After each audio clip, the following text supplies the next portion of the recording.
One of just 4 Republicans who voted against Speaker McCarthy's bill, Tennessee Republican Congressman Tim Burchett. Welcome, Congressman. Great to see you. Thanks so much for being with us.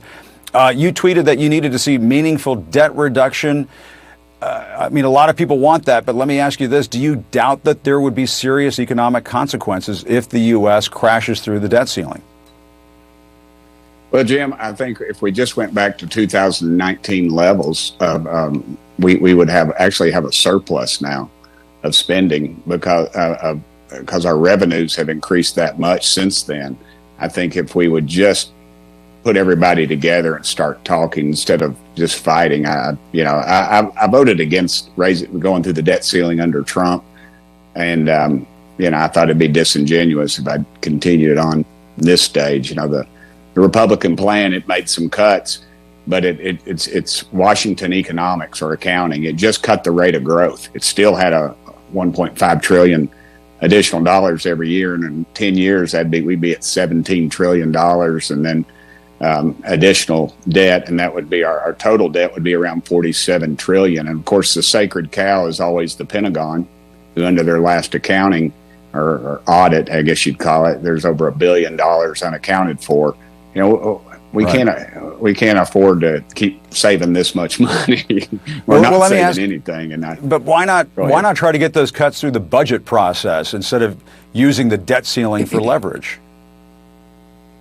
Well, it's been used in the past. In 2011, then Vice President Biden was given the task under President Obama to negotiate that. And so it's not unheard of. Now everybody's acting like it's never done, but it is being done.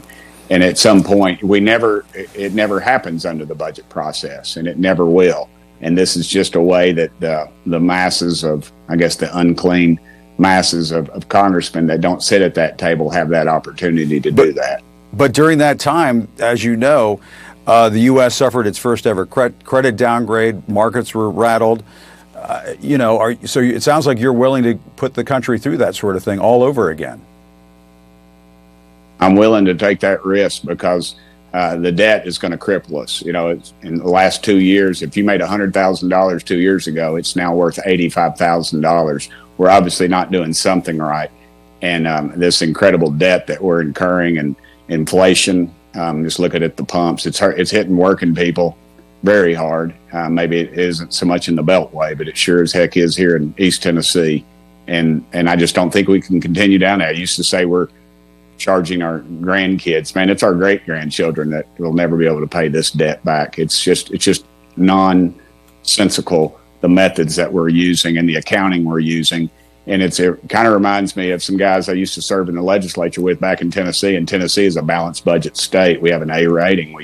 We are, there's zero debt, no income tax. But, they just try to kick the can down and get through the next election. And that's exactly what this debt ceiling is. And honestly, you and I understand it, and accounting people understand it, and the people in the banking world and the money changers of the world, they understand it. But the average citizen just says, hey, why do you keep spending money you don't have?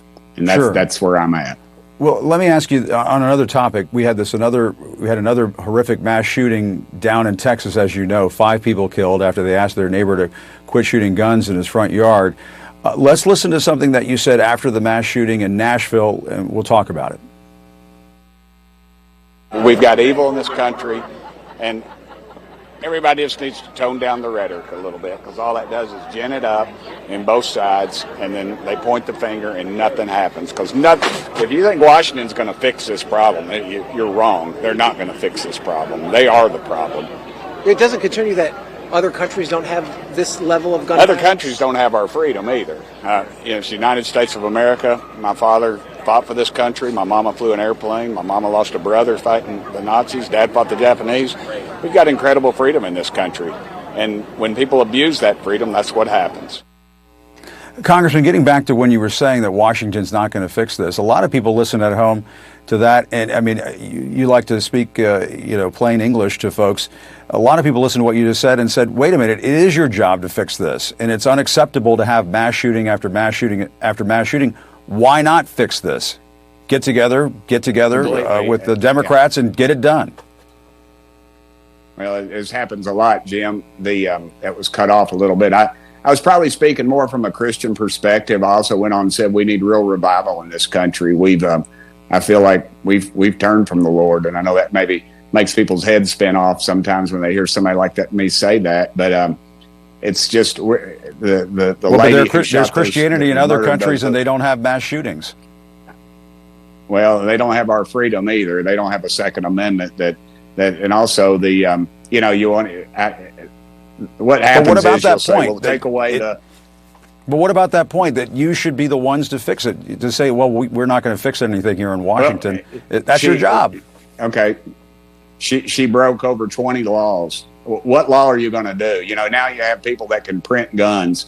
Timothy McVeigh, 150 pounds of fertilizer and diesel fuel. He killed over 100 people, a bunch of innocent folks. And we've got evil in this world. We've got to address it.